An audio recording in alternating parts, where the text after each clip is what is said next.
All right, guys, we are live for today's live training with Isabel, who I'm really excited to bring on to Growth Giver Insider today. And yeah, I mean, we've done a few collaborations before. She's done some training in this group before, and also some podcasts as well. So, Isabel, thank you so much for also agreeing to come in to today and talk about how to stay optimistic when facing chaos and uncertainty. Yes, what a perfect topic, isn't it? It is. It definitely is. So for those who don't know who you are, maybe if it's okay, like just introduce yourself, what you do, and Yes. then I'm just gonna hand it over to you. Okay. But I can chime in if you want me to. I'm here watching the comments if there's any questions and making sure the tech works. So Yes, please do chime in if there's you know how I sometimes am. When you're really passionate about a topic, you kind of drift off sometimes. I tried to write out some notes, making sure that I stay on track. It's usually a little easier with interviews, but certainly let's get right into by introducing myself. Obviously, my name is Isabel Hunt. I am a speaker. I'm a sociologist, first and foremost, a sociologist, speaker, author. Lately, I have been a filmmaker. My cinematographer reminded me to add that to my bio. I'm like, but I don't feel like it. He's like, no, now you are. Of the forthcoming documentary, The Power of Connection, which I'm super, super excited about. I'm also a certified transformation coach and emotions clearing practitioner. That is not necessarily my main work right now because obviously I'm working on a documentary and that doesn't leave too much time for anything else, especially right now when everything is a little bit chaotic and we're trying to get things done and have been interrupted with filming. And so it's been an interesting time. And obviously, when I seen the questions in the group or the comments about what would be most beneficial, it makes perfect sense what some people said. Okay, how do I respond when things don't work out as planned, when there is chaos and uncertainty, just like what we experience right now? And a little backstory about me so that you can relate better to who I am. I'm originally from Germany, and I moved to the US about, actually exactly 11 years ago. It was April 9th, if I remember correctly. So 11 years ago, I came to the US for good. I had been here before, right after I graduated high school, which has been a while ago. I am not posting my senior picture. I don't even think I have one. So and it all started with a prophetic dream when I was about 12 years old. I grew up in East Germany, so I grew up under communism, under Soviet government for the first few years of my life. And it just really was, well, personally, I was still too young to understand the extent of it. But when I had this prophetic dream, I saw myself on a big stage speaking. I was an adult and I was like, well, no, I can't leave the country. How would that work? Because I was speaking in English and not in German. And I was like, well, the only country we can go to is Czech Republic. So they don't speak English. But then shortly after that, the wall came down and we had some American missionaries come to our church back then. And I knew that I somehow relate on a very deep soul level to that language. There's something that I have to do that for whatever reason I'm called to do over there. So I left when I was 18. And wouldn't you know it, when I first came to the US, I felt like coming home. And in a dream, a voice came and said, you need to finish your work. And I never knew what that meant.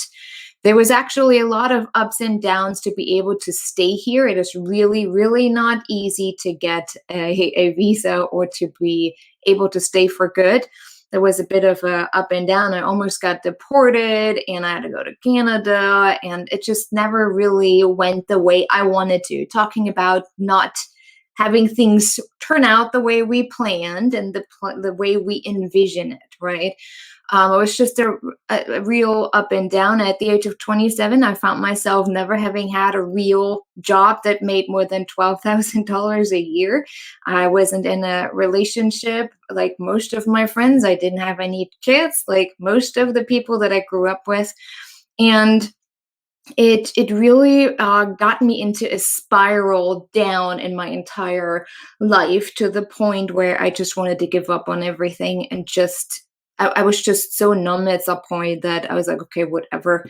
Maybe I just got this whole idea wrong. Maybe that wasn't a prophetic dream. Who knows? I'm just gonna quit. And interestingly enough, the moment I said I quit was the moment things started to work out. And that was a big lesson for me. Mostly, I want to just say it up front, because when I quit, I was no longer attached to the outcome, how I thought things should work out.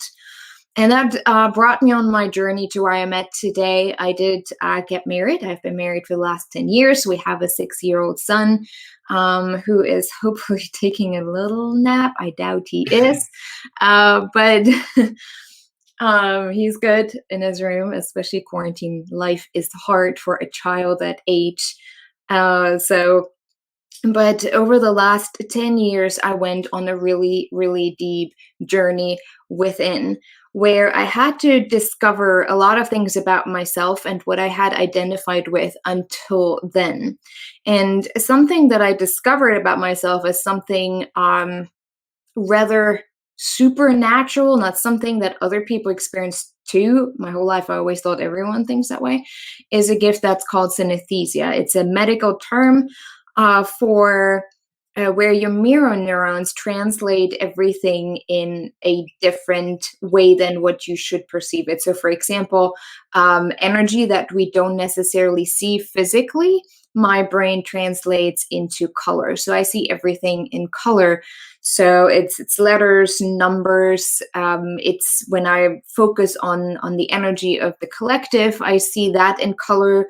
And I learned over time that those colors change according to the emotional state of what's happening, of the person, of how we use that letter within the context, the collective energy, a city, those kind of things. And it's really fun to experience the world in that way, because it takes you outside of your physical, of the world that you know, that you see, that you can touch, and allowed me to create visuals and pictures for other people to help them understand that there is much more than just the physical matter that we create our reality with.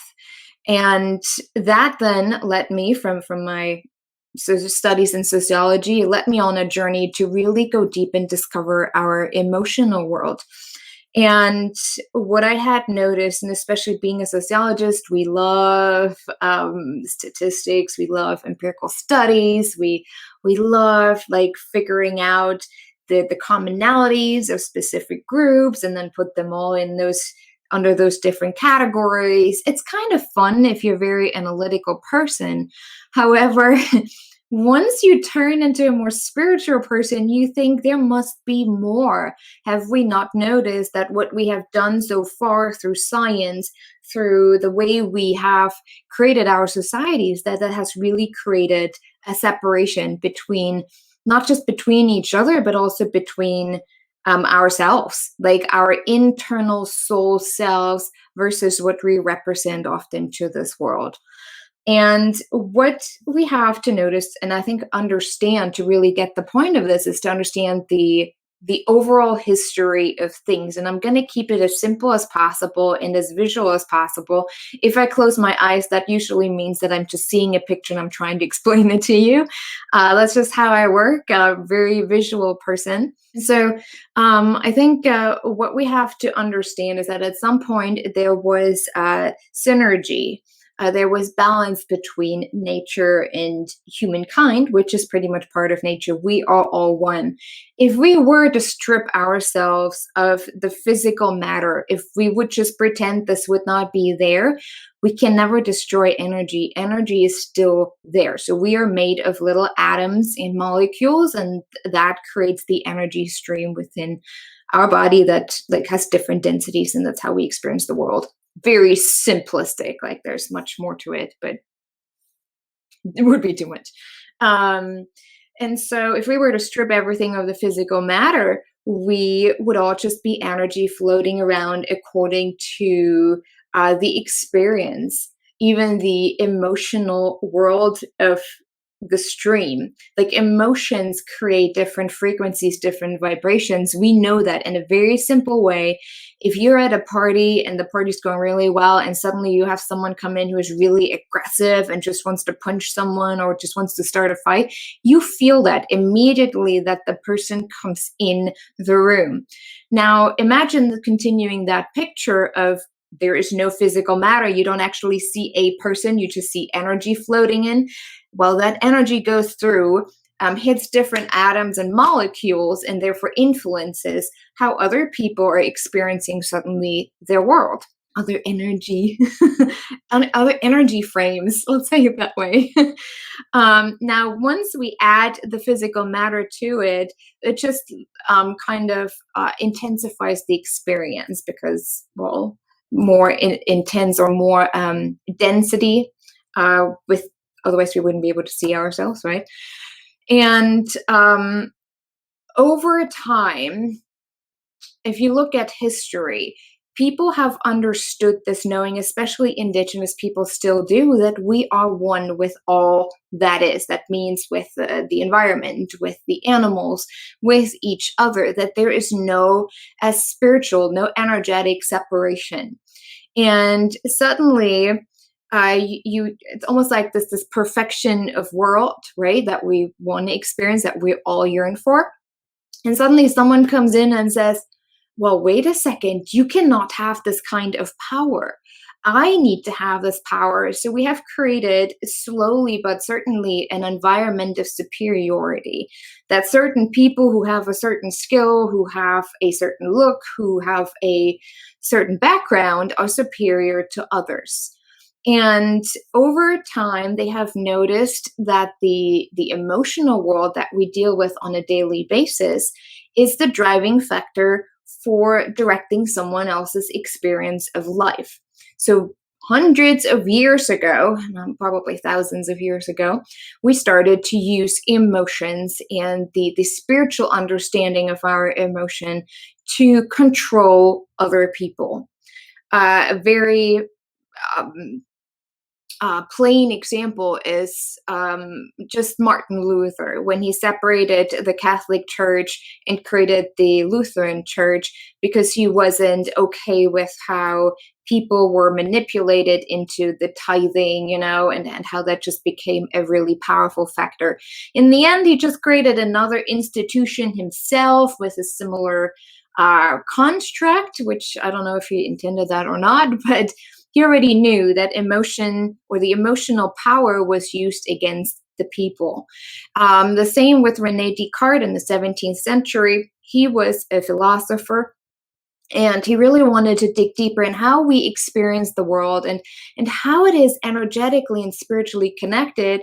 When the Pope found out and said, well, no, you can't do that, and if you do, you will get the death sentence. He then moved to, where did he go? Denmark or somewhere Scandinavia, and it had said that he there was still doing his research, especially on emotions, however, secretly, and then eventually he died of, I think, the flu or something.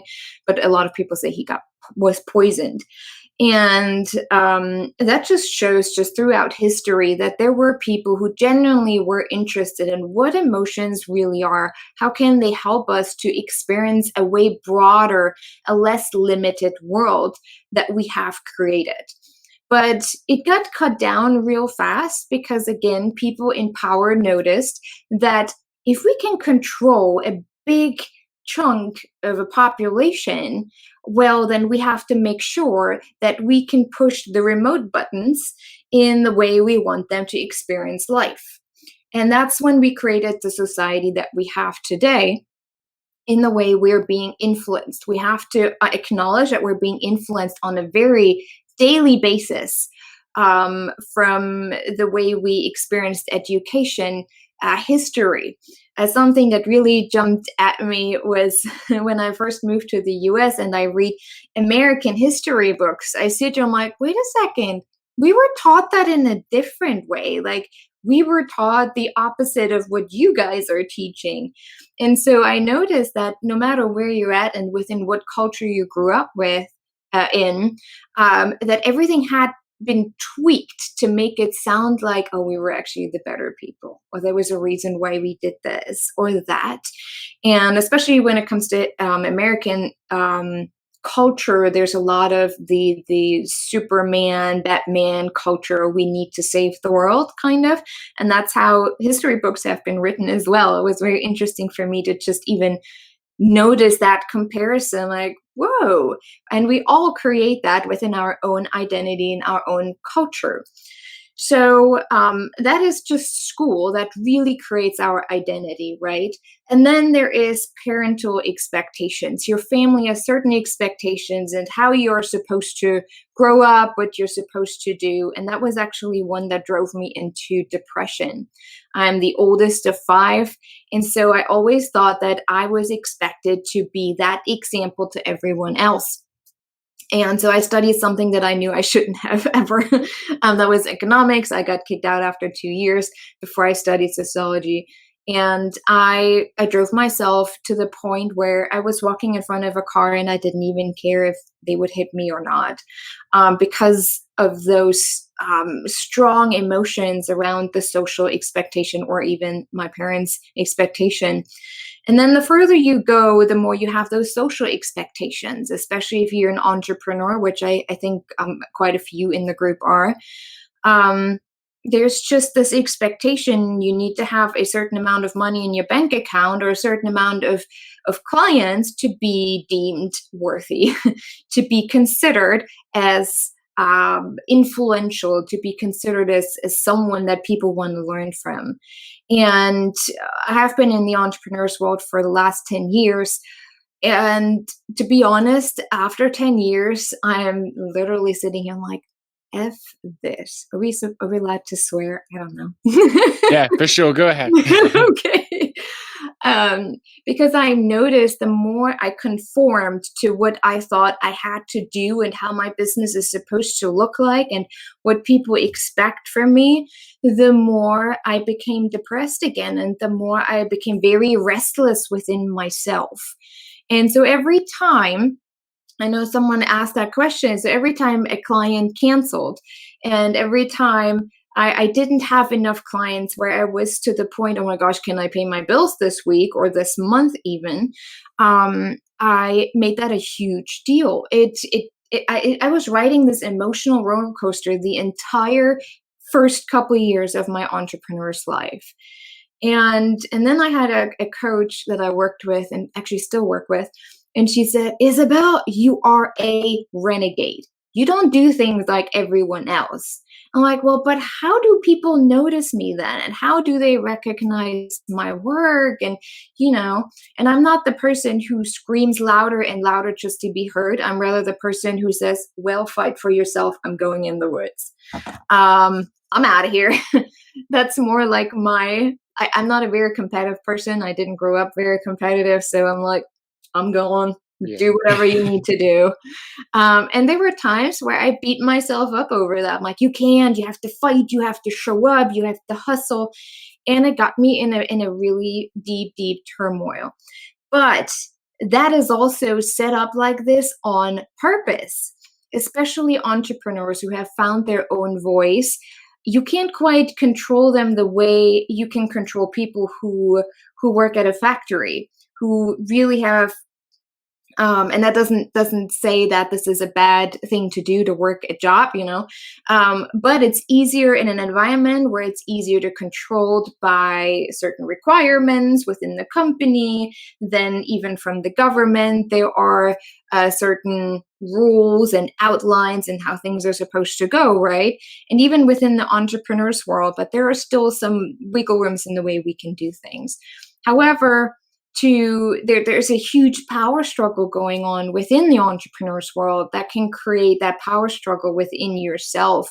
And so you're buying into another system. You think you just escape the system of 9 to 5 job, which really isn't bad. If someone really feels called to do a certain job that they love, then there's nothing bad about it, right? Um, Honestly, sometimes I wish I would have a 9 to 5 job because at least I wouldn't sit here in the evening and work and still would be sure that I have a paycheck at the end of the week. Sometimes this can be really peaceful to have this knowing. At the same time, I wouldn't be able to be as flexible with my son that I can be now, but there's always advantages and disadvantages. But again, even within a setting of freedom, we created a system. And it's almost like, envision this. There is the earth, and then we decide, we create a few boxes that we label, so we presumably understand people a little bit better, so we can create better and more powerful communities. And okay, so we have set up all those different boxes throughout the world. Okay, they all fit in nicely. But man, we have to figure out how what we do with the people within those boxes. And the longer we keep going, the longer we have this power struggle going on, the more boxes we build within the boxes. And I think what we're seeing right now is a breaking out of those boxes where people are like, I can't breathe. I cannot even breathe.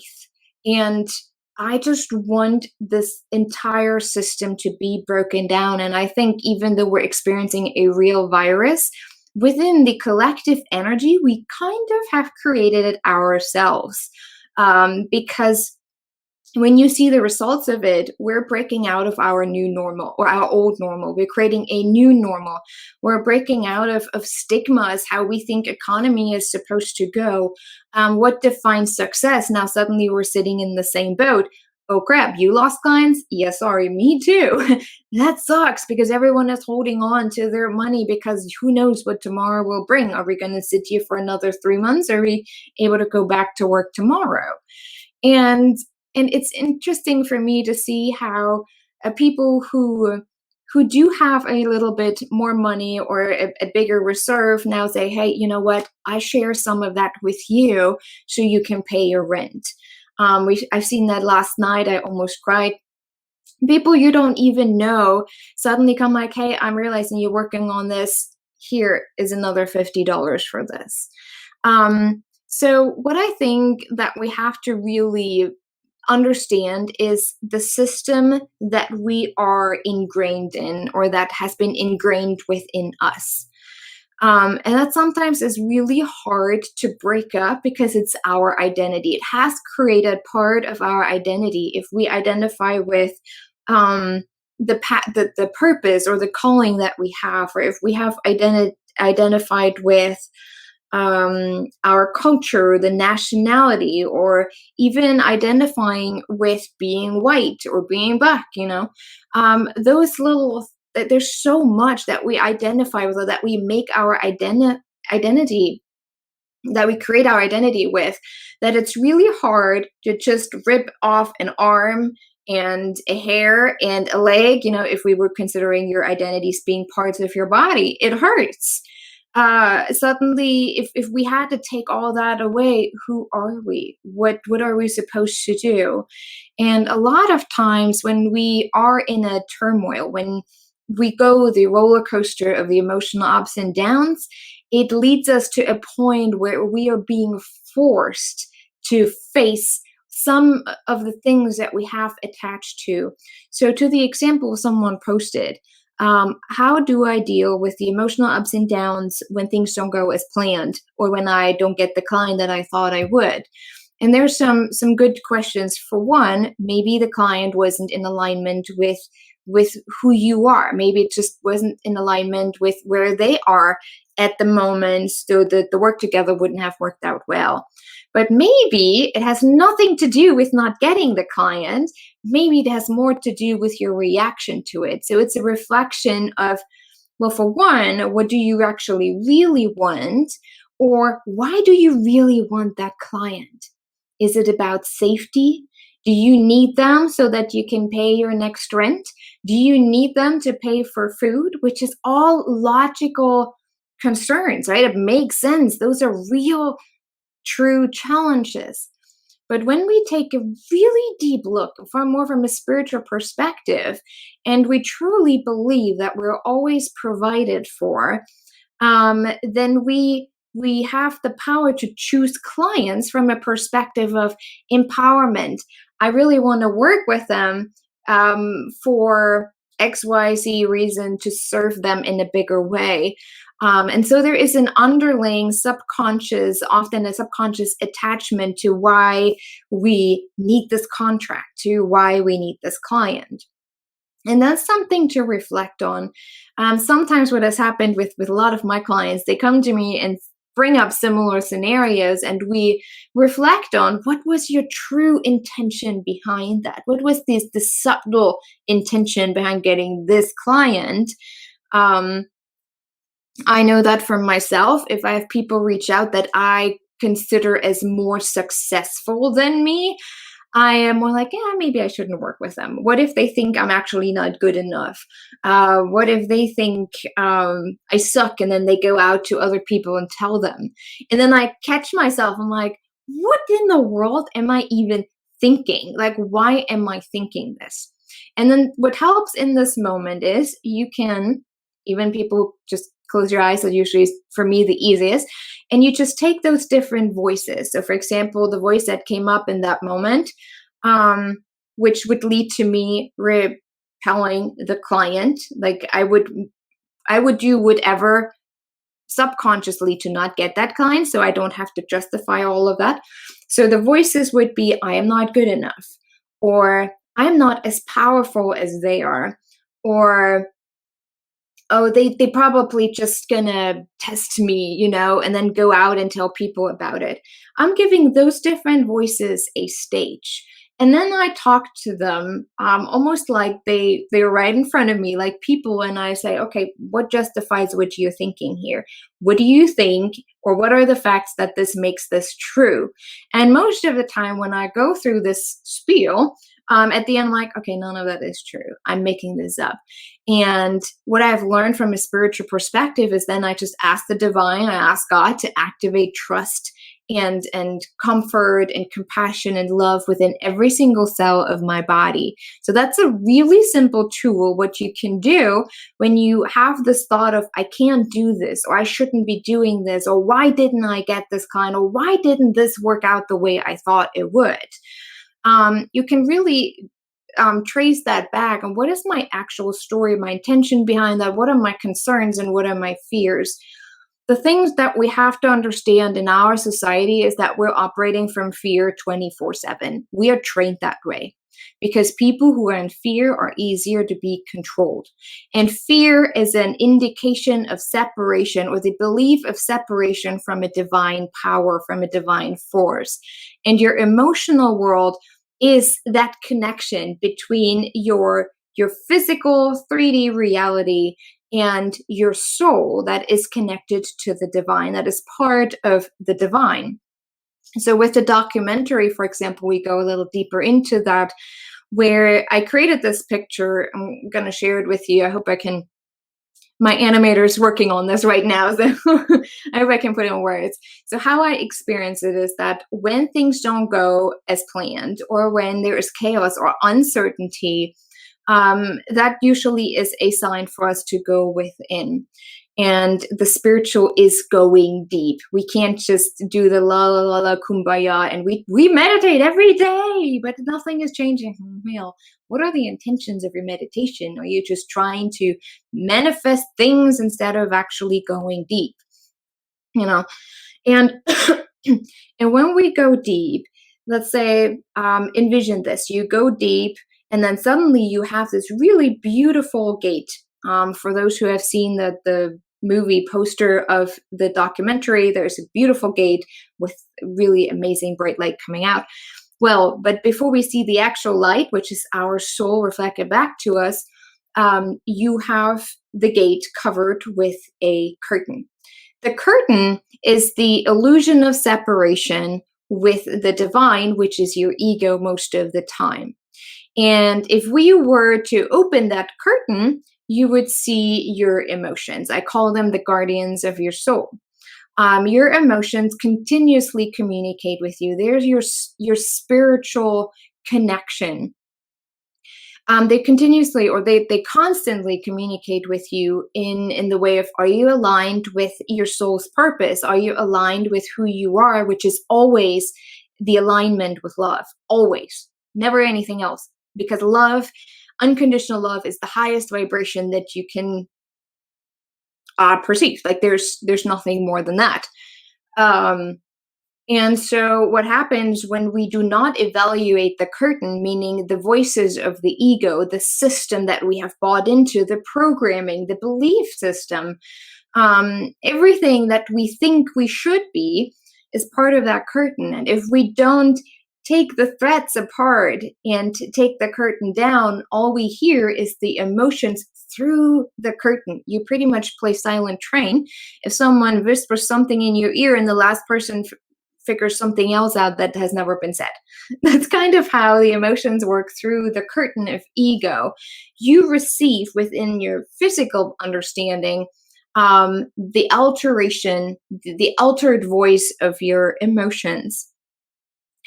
And so what I often have people do, especially when they find themselves within that emotional roller coaster, I have them envision going to that gate and demanding for the curtain to open, to part, so that you can freely and clearly see your emotional friends, your guardians. Just our brain thinks in pictures, so just roll with it. Just do it, I sound a little crazy, but it really does work. And there you have all your different emotions. You don't even have to give them names. We don't even have to know if it's anger or sadness. You can just pick one. I'm like, hey, I think I received a message from you. I feel it really heavy on my shoulder. It doesn't feel good. Tell me what I need to know. And the more you do it, at first you might think, oh gosh, this is just crazy and they won't tell me and it's not going to happen. I'm just making this up in my head. But the more you start really trusting yourself and what you receive, the more fun it becomes. And almost immediately, you're already able to shift. You no longer see fear as something, oh my gosh, I'm like, oh, what message is coming up for me? Like, this is already a different vibration that you find yourself in. So you automatically no longer run that roller coaster. That is so exhausting. So for example, you have fear coming up in front of you and says, hey, I am realizing you're no longer in alignment with yourself, with your true soul, which is an expression of love. What are you not ready to let go of? What are you so attached to that if it were taken away from you, you feel like you're dying? Where are you not trusting yourself? So for me, the fear of working with someone who I perceive as more powerful is, oh, what if they're going to humiliate me? What if they would? But what if they wouldn't? There is this lack of trust that I can do this, that they're coming to me for a reason, that I can offer something, that they've been led to me for a reason. And that is the level of trust. So fear in most cases is a reminder, where are you not trusting yourself? What is the story that you're telling yourself? Excuse me. What is the system you're buying into? For example, to be worthy of success, I have to make a certain amount of money. So if I don't get that client, I will never be acknowledged as such. Successful, worthy, those things. Those thoughts come up, especially when you just start out that spiritual journey. This is hard. Like, this is not something that you wake up in the morning and you're like, yoo-hoo, I have it figured out. This is awesome. But for you to really acknowledge, where does fear show up in my body? Where does it go? Really paying attention and just observing for a while. And this, where we're at right now, is absolutely perfect. I know it doesn't feel this way and it doesn't look this way, and I know people dying, and I can totally acknowledge that, and it's horrible. And some of us are going crazy. Like, I'm really at the verge of it. But at the same time, when you can see the opportunity, the possibility within this, now you have time to really reevaluate what is important to you, what really matters. Does it even matter to you so much that you have seven figures in your account? Or is your life's path more directed in, okay, did I trust today? Did I trust a divine path? Did I trust that I'm doing the work that I'm supposed to do? Trust me. With the beginning of this year, when I really got into this documentary, I had to let go of a lot of things that make me money. And I was like, I can't do this. I can do this. I need to keep my clients. This is not going to happen. And all I heard was, can you trust me? Can you trust me just that minute? And at some point, you have to surrender and you say, okay, fine, just take them. It even got to the point where people said, I don't think I can work with you anymore because with this situation, I don't have the money or I don't have this. I'm like, what? I have one client left. How is that happening? And I just hear this voice saying, because you're supposed to focus on this documentary. And really, it is a great opportunity to even acknowledge your needs. What is it that you really need? Do you need a big fancy house?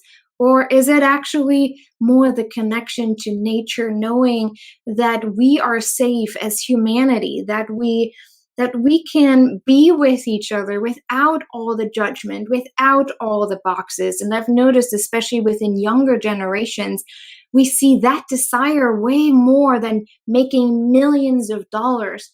Because look at the situation now. We're all in the same boat. The one with $1 million can die as much as the one who has nothing in their account. It doesn't save anyone to that degree that we thought it would keep us safe. And the interesting part is because especially people in power know that they can direct the people emotionally, if it's through politics, through commercials, if you just even social media. You see so much now in social media.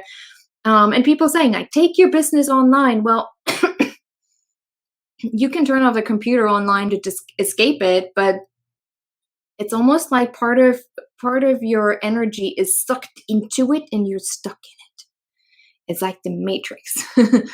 So we're just creating another system that we try to escape from, because that's why this is happening, what is happening.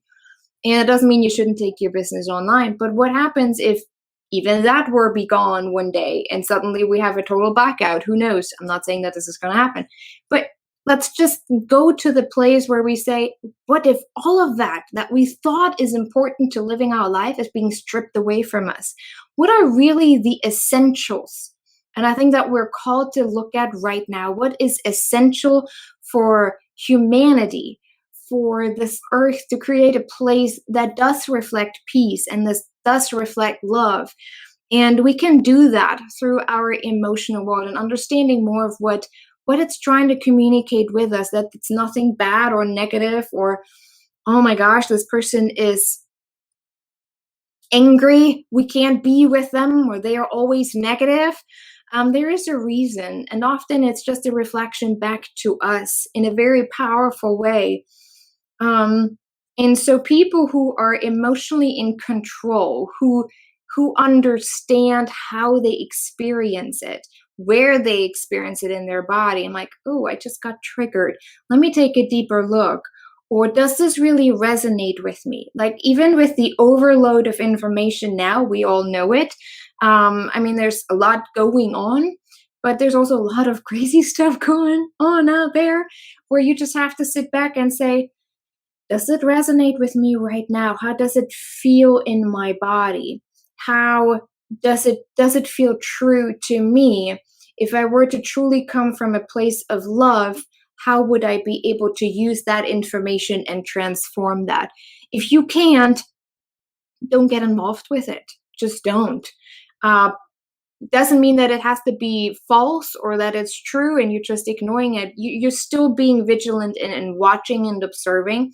The great thing is people who are more aware of their emotional world become observers. And observers are not very easy to be controlled because they become like the children and become very curious and ask questions. Something that I tell my 6-year-old every single day. I want you to ask questions. I want you to ask questions. And so he remembers that. And every time I'm like, stop asking questions, he's like, wait, you said I can ask you questions. I'm like, oh, just not always the why questions. Like, why is the sky Yeah. blue? Yeah, that's it. The whalings. Yeah. So it's very interesting to see how people who have that emotional stability and can reflect back. It doesn't mean that you don't experience that anymore, but you can shift it and can have those conversations with yourself. They are the ones who are calm right now. They're the ones who are saying, I'm pretty content with where I'm at because I know that the physical doesn't really matter. What matters is who I am as a spiritual being and how I'm expressing that within the physical realm. But if this were taken away from me, nothing is lost. Nothing is lost because you can't destroy energy. I think that's how I learned to deal with death as well. We lost 4 children, and that's really hard to deal with. But at the same time, with this understanding, I never felt I lost them. I just had to share them with someone else. Or maybe their energy is even still around. My son says that my daughter still is. And so it's a very powerful understanding because you never feel a real fear of loss. And when you get to the point where you're not afraid of losing things because you feel like that I am one with the divine force. I have this power within me. Some people might think I'm a little crazy, but I have the power to move weather. If I can see, and my son is even better at it, but when there's a storm coming in and I'm very calm within, like if I don't panic and, oh my gosh, now like close the windows, go in the basement. Like if I were to act like that, I couldn't move anything. But if I'm really clear and sitting back and observe and I say, okay, the weather's coming from this side, this is what's happening. And then I just really put myself within the storm and I demand for the storm to either calm or to move. There's so many evidence. If someone goes to my profile just from last week, usually above our house, there is usually a space opening up where there's nothing. Like they all had trees go down. We didn't. Our trees barely moved. We had this so many times over the last years, but we all have this power within. We all have this true knowledge that if we are one with all that is, that we can live in balance and in harmony, even with nature. And every time we have those weather phenomenons going on, I thank Mother Earth for her cooperation, for willingly to work with me in moving this. And it doesn't mean that I'm always in this calm state, if a really big storm would hit, but we were supposed to be hit last year, I think, by 2 tornadoes. It was 2 years ago. It was right coming for us, and I was able to split it up. One went a mile south, and one went a mile north, which wasn't too great for the other people because they all had damage on their houses, but we didn't. Sorry. But they don't acknowledge, most people don't acknowledge that power, and people in power are afraid of people who are so firm and so grounded in their way of being and the way they show up.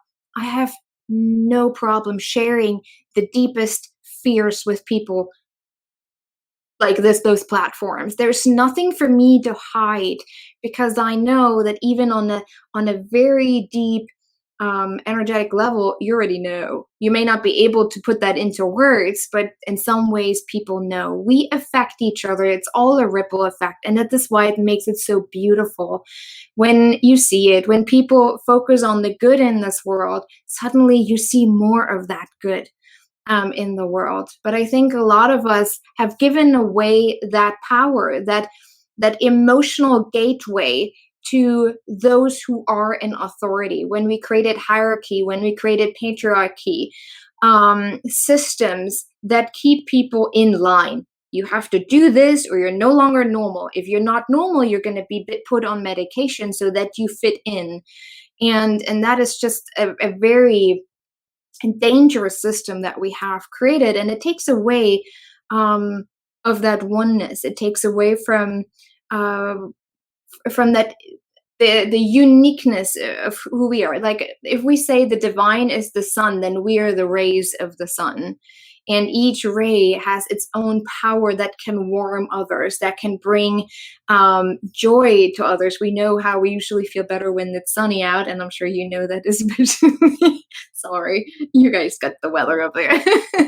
But if sun is out, you feel better. You feel Mhm. more motivated to do things, and it's just that's how we can envision ourselves. We're the rays of the sun. We have that kind of power on people, and when we really communicate and interact with what's going on within, then we're even more powerful. But people in power don't want you to acknowledge that, and I think that's what we're breaking out now, with the system, with everything just going almost down to zero. It's like, whoop, we're on the same boat. We all start at zero. Let's do this. So now we have this opportunity to, for one, teach people, hey, this is how you really step into your power, how we can become one, yet acknowledge our uniqueness within that oneness, and we can create something so powerful from this.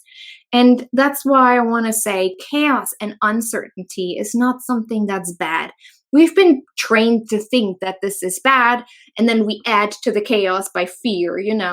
It's when going back to the example of the storm, if there is a storm and the storm has very strong energy, like that's why we have the lightning and the thunder, like everything is clashing, right?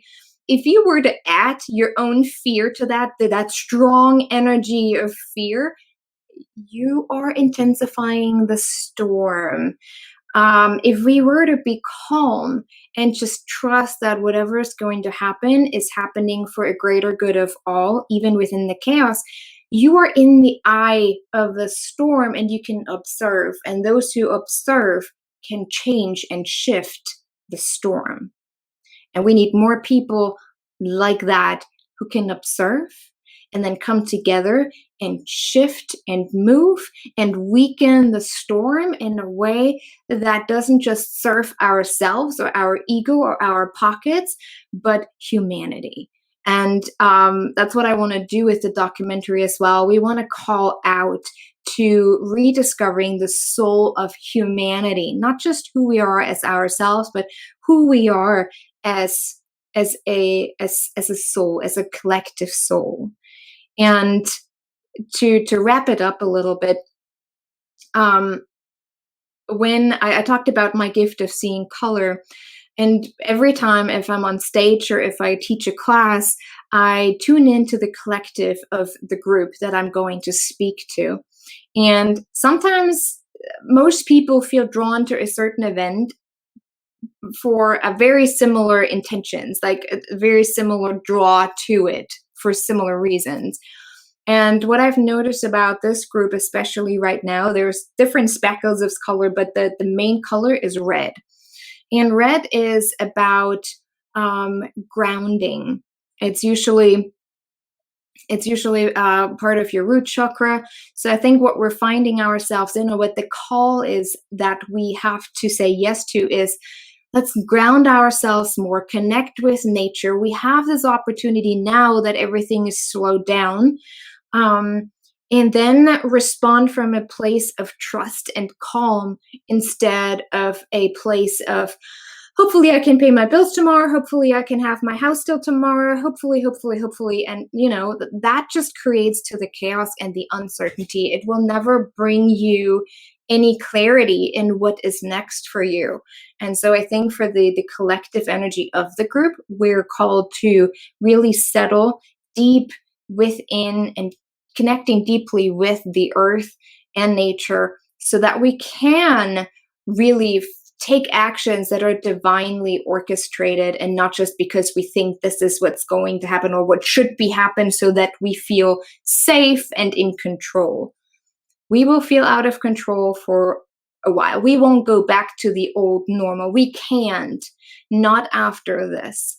but we can create a new normal that is more aligned with the natural laws, with the laws of connection, with the laws of the divine, with the laws of nature. And I think that will be much more powerful than what we have ever seen before, since the beginning of humankind, I would say. I don't know. Yeah, so Wow. I think it's something important for us to really acknowledge as a collective. Yeah, for sure. Wow. So we had Gary join us, who, let me see what he was saying.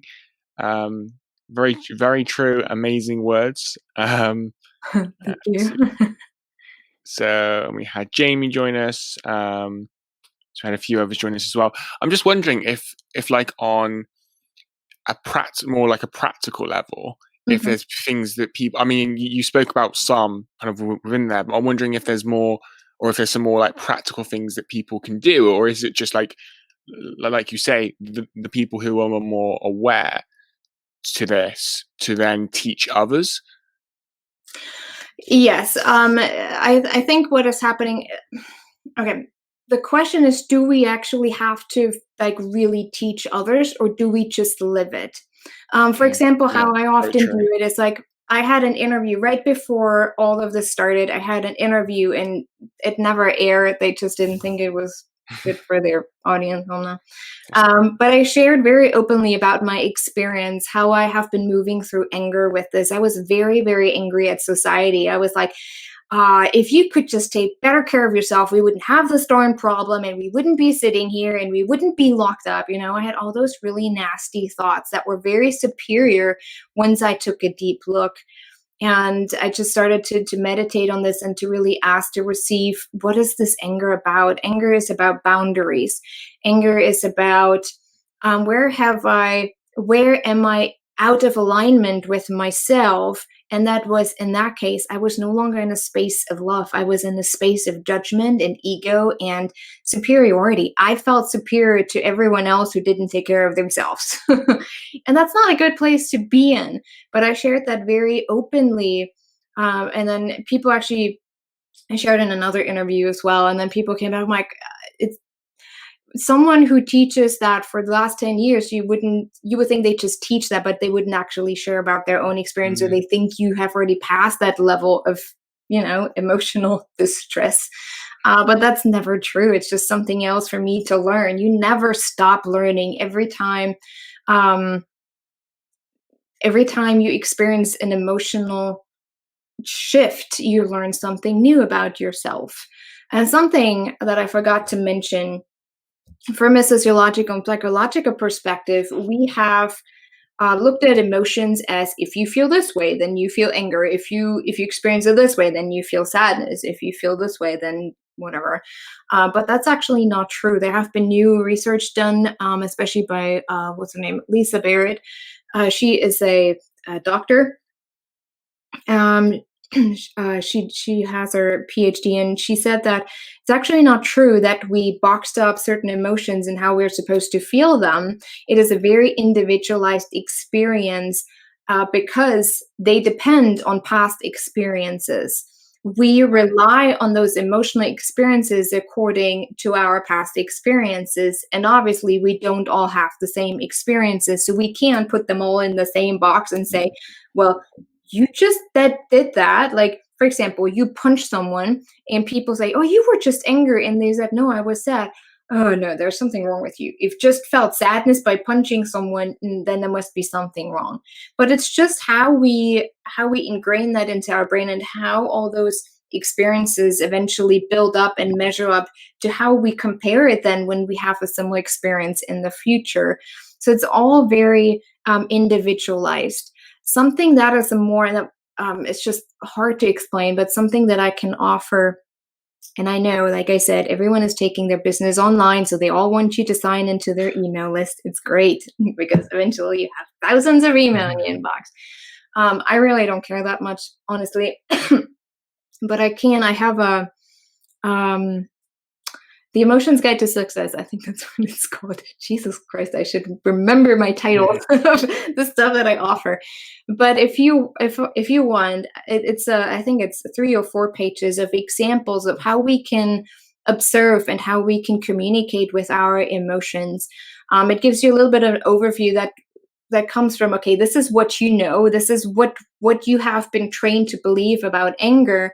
But then those are some questions that you can ask yourself when you know something in that category shows up, for example, anger. I'd be happy, guys. You don't have to sign up for my email list. If you want, that's great. You can find that at isabelhunt.com. I also send, I don't send newsletters maybe 2 or 3 times a month. But I do send affirmations every Monday, which people seem to really love. So I just continue. So every Monday in the morning, you get some great affirmation and encouragement that guide you through the week. So if someone wants to sign up for that, but I'm more than happy to offer that document here in the group, and maybe you can upload it under files so people can just take a look at that. I do have an online course. When I'm done with the documentary, I want to redo that a little bit and just update, because it's been 2 years, and I just want to add some of the knowledge that I have gained over the last 2 years. But if anyone's interested, it's theempoweredwarrior.com. But it's in that document too, if anyone really wants to dive a little deeper, but in a simple way. I don't want this to be difficult. I don't want this for people to go out and say, oh no, I have to deal with that, or I have to go through this, or I have to do this. It really is like there's always a cheat sheet in the course that you can just take out and say, I really feel this anger or this depression or this sadness. What are questions that I can just communicate with my guardians of my soul, just to get a direction in where to go with that. And sometimes some example questions help for you to find the questions that you really need to ask yourself that are related to your own situation. So I'm more than happy to send that to you, and you can upload it in the group, and people can just use that and take a look, because that would be easier. And then, like I said, simple things are when you realize you are upset about something, ask yourself, what were my true intentions behind this? Why does it make me so upset that I didn't get the client? Why does it make me so upset that this person just said that to me? Or that I just got this letter? What are the real motives? The motive is usually what leads us to discovering ourselves. Like, oh, I wanted to be loved by this person and acknowledged and seen, so that's why it really hurts for them to say those words. But what if my worth doesn't depend on them? How would I feel then, Often what people do is a reflection of themselves than that it has anything to do with you. That's something we need to understand as well. It's just a reflection. But yeah, I'm more than happy to give you that, because I think this will be rather easy. People can look at it and integrate that into their daily life. Eventually, it becomes just part of who you are. And in the moment, you start asking yourself those questions, and that makes you less vulnerable in the way of vulnerable in the sense of manipulation. Yeah, for sure. Yeah, it would be awesome if you send that over, and I will upload that. And just real quick before we wrap up, your documentary, I know that's been a huge project of yours. So yeah, when I'm sure kind of current world events have held you back, maybe on that. So kind of where are you with that? And yeah, I'm sure the group members and people joining us would love to learn more about that, because you kind of referenced, it kind of also talks about things that you spoke about today. I'm super excited about the documentary. It's called The Power of Connection, and the website is thepowerofconnection.net, where you can find the trailer. We have that. We have a really great website with all the team members currently and what it's actually about, like a little summary of what we're doing. It's a real I love the documentary in the way that we have it based on a real story, and then we turn it into a fictional. We're almost experiencing your subconscious as your living room.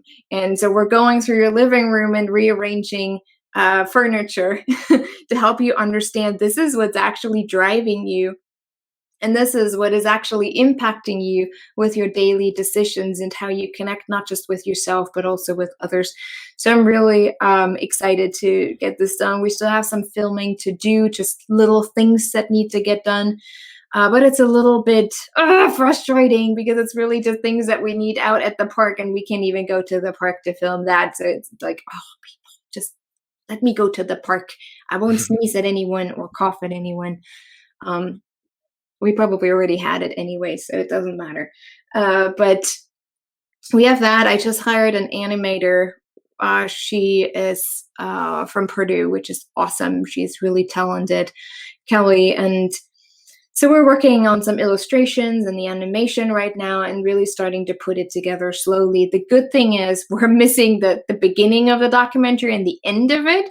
And we have the main part mostly filmed, but the great thing is we can actually already work on the middle part because it's almost like sectioned off. Like there are very visual cuts because the middle part is more of the illustrated part, like the visual part, where the beginning and the end is the story part. So we're working on it. We keep tracking along. We're still trying to fundraise some, but it's also very difficult right now. So we're just, like I said, we're trusting in the process. So far, things have just come together very magically. I'm not kidding. It is like magic. I never thought this would happen. I just wrote out the idea, and suddenly I had the team behind me saying, we're on this. Like, we want to do this with you. We love the message. We're behind you. No matter what, we do this. And every time I wanted to give up on it, there was something else coming in where like, oh, wait, we're getting stimulus checks? That's nice. Okay, let's hire that animator.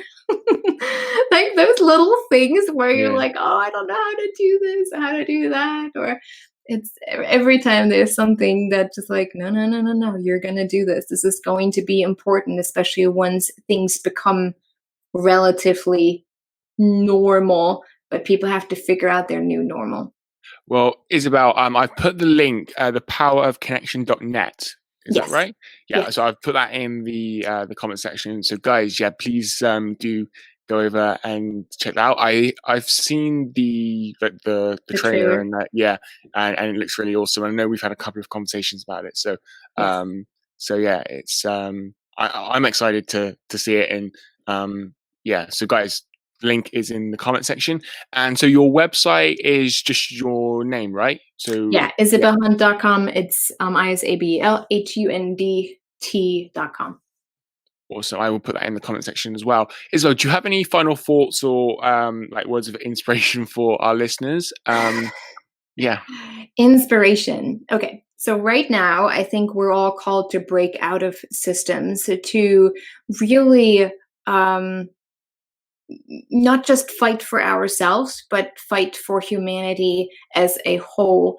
And by acknowledging some of the systems that we are in, that we have created, it already allows those systems, I guess, the exposure of the systems that will have them eventually crash. And we have that power to what's the word for it? To bring in the change that we really yearn for. And I think especially younger generations, they're just tired of the same old crap, of the bickering, of the power struggles. I think we all are just yearning more for that community. And that's what we're here for. I think there's something much more than just a Facebook ad business or, podcasting. I think we're here to really serve a greater good. And I think we can do it. We can do it. I think we have the willingness, and we have the humbleness too. I think there's a lot of humbleness that needs to come with it. And I find that especially within younger generations a lot. It may not look like that on the outside, but once you have conversations, they are just so willing to learn and to understand and to say, no, I want to be part of that. We're ready. So I'm excited for that. Yeah, for sure. I've definitely noticed that, with just conversations with even people here within the group, and you're just people that I'm connecting with. So yeah, I can Yeah. definitely see that as well. Thank you so much for today. It was awesome. And guys, definitely go and check out those links in the comment section. And I will be back with another awesome guest next Tuesday. So I look forward to talking to you guys then. Isabel, thank you once again. Thank you. Have a great day.